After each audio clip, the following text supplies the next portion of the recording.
सीताराम। केवल एक दिन में दिव्य दृष्टि खुल गई। कैसे हुआ, क्या हुआ, सब कुछ यहाँ प्रैक्टिकल करके दिखाऊंगा। इस समय हम जहाँ खड़े हैं वहाँ पीछे आप लोगों को दिखाई दे रहा होगा एक संत भगवान हैं जो तपस्या कर रहे हैं। और ये तपस्या ही नहीं कर रहे हैं, आप लोगों ने देखा होगा कि लगभग विशेषकर हरियाणा, राजस्थान, पंजाब, दिल्ली, उत्तर प्रदेश के आसपास के ज़िलों में जितने संत भगवान रहते हैं वो ज्येष्ठ मास में तपस्या करते हैं। पंचधूनों के बीच में खड़े होकर तपस्या करते हैं। कोई खड़ा होकर, कोई बैठकर तपस्या करता है। इस समय पीछे जो खड़े हैं वो खड़ेश्वरी महाराज हैं।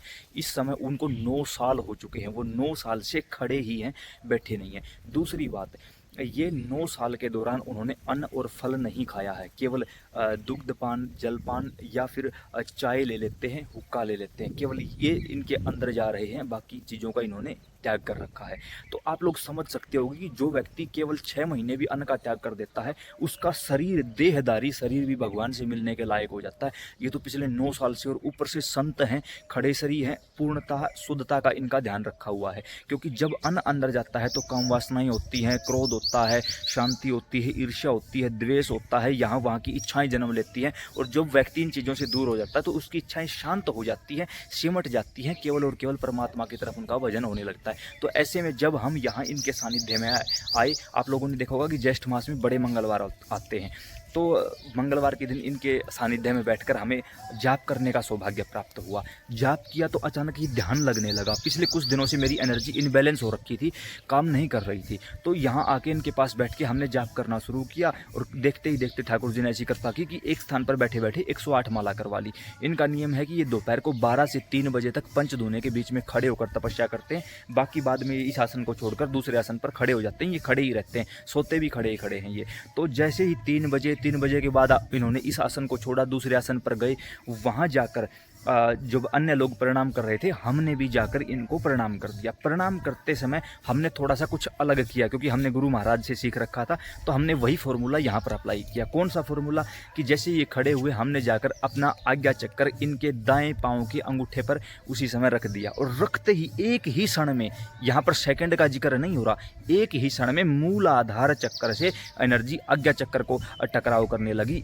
एक अदृश्य शक्तियां साथ देने लगी और पूरी ऐसी झंझनाहट चारों तरफ पैदा हुई कि मानो जो एनर्जी अभी तक हमें नहीं मिली थी वो एनर्जी इनकी कृपा पात्र के रूप में हमें तुरंत प्रभाव से वो चीज़ प्राप्त हो गई, केवल एक ही क्षण में।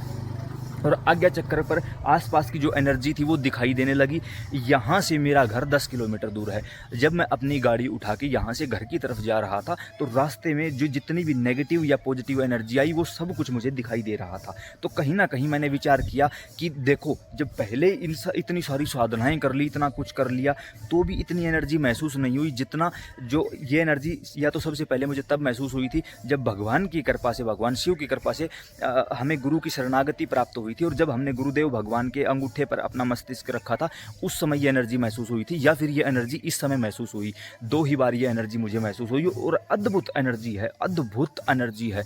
और फिर जाके उस एनर्जी को थोड़ा सा कंट्रोल किया गया। उसके बाद मुझे ये लगा कि इतनी सिद्धि साधनाएं करते हैं तो क्यों ना आप लोगों के लिए ये वीडियो बना दूं, ताकि आप लोग भी, अगर आपके आसपास कोई भी ऐसे संत भगवान तपस्या कर रहे हो, उनके पास जाके आप साधना करो और उनके श्री चरणों में दंडवत प्रणाम करके अपना आज्ञा चक्कर उनके श्री अंगूठे से स्पर्श करवाओ।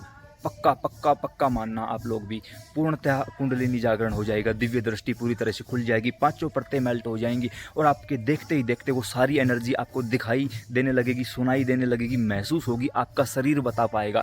आप लोग समझ रहे होंगे कि इस समय मैं उस शब्दों को एक्सप्लेन ही नहीं कर पा रहा हूँ, तो कितनी अद्भुत एनर्जी यहाँ आसपास देखने को मिल रही होगी। उसके बाद भगवान ने कृपा की, बार बार यहाँ आने का सौभाग्य प्राप्त हो जाता है। गुरु भगवान के सानिध्य में, संत भगवान के सानिध्य में बैठकर साधना करने का सौभाग्य प्राप्त हो जाता है। मैं फिर कहूँगा, गुरु कृपा केवलम, संत कृपा केवलम, आचार्य कृपा केवलम। जब तब तारसी साधु तारसी। संतों के श्री चरणों में बैठे रहो, गुरु महाराज को प्रणाम करते रहो, जयकार लगाते रहो, जीत आपकी होगी। जो आपके भाग्य में नहीं लिखा वो भी आपको प्राप्त हो जाएगा। सीताराम।